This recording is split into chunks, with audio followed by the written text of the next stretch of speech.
Before this video starts, I just want to say that my prices for the Nintendo Switch 2 video still stand. I'm still not getting the console until the time is right, but there are some things that I've discovered on the internet that need to be addressed to the public and more people. And I figured it's best off to tell people about this because I am hearing a bunch of misinformation across the internet and a bunch of stuff that really needs to be addressed about the Switch 2 situation. But other than that, let's get into it. I've heard about the Doug Bowser interview, and I'm already seeing people put a lot of blame on him, compare the Nintendo Switch 2 to the Xbox One and Wii U, and mentioning a bunch of whiny complaints that it's gonna make Nintendo go bankrupt, blah blah blah. You guys get the point. Now, Nintendo is too big to go bankrupt. They have a theme park, and they have a movie, and an upcoming Zelda movie as well. So I highly doubt they're gonna go bankrupt from this anytime soon. However, say what you want about Doug Bowser, but he did also mention that he's not hiring any AI developers and still using the human touch for developing games. So consider yourself lucky that Doug Bowser still despises AI stuff. Along with that, I've also seen some smart people actually correct the people that are blaming Doug Bowser on this situation. Even Player mentioned people are trying to make connections to Dawn and the Xbox 360 with this interview of Doug Bowser. The context is completely different. I read the full quote. What exactly do you want with him to say? Work 2 jobs to be able to afford a Switch 2? And to that, Player is actually right.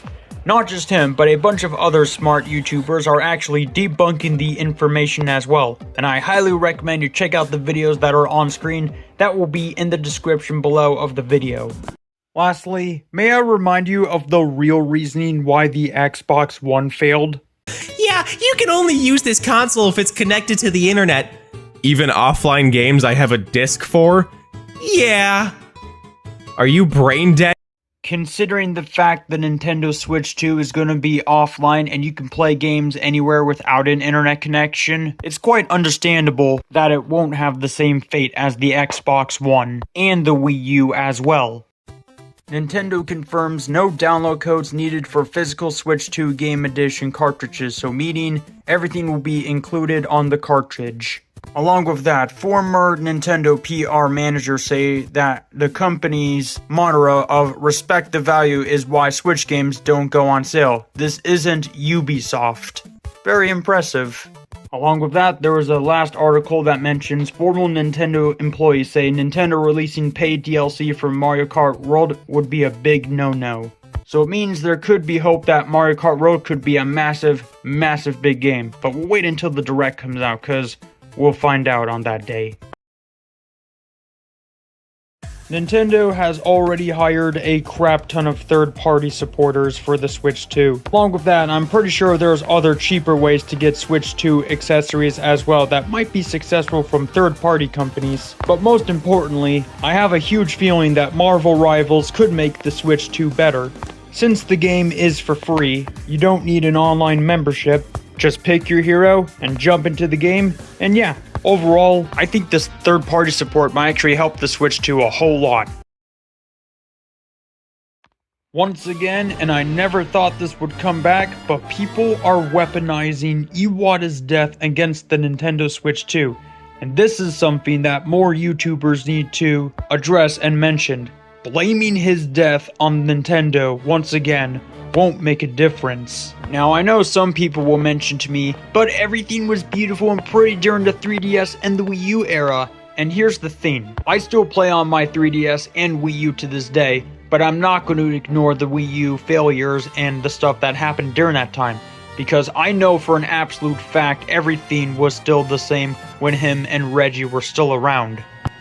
Traystar even mentioned, you can say you're not a fan of the $80 price tag without putting words in a dead man's mouth, This feels no different from sponge boomers trying to words mouth into the mouth of Hilberg. And to that, he's right.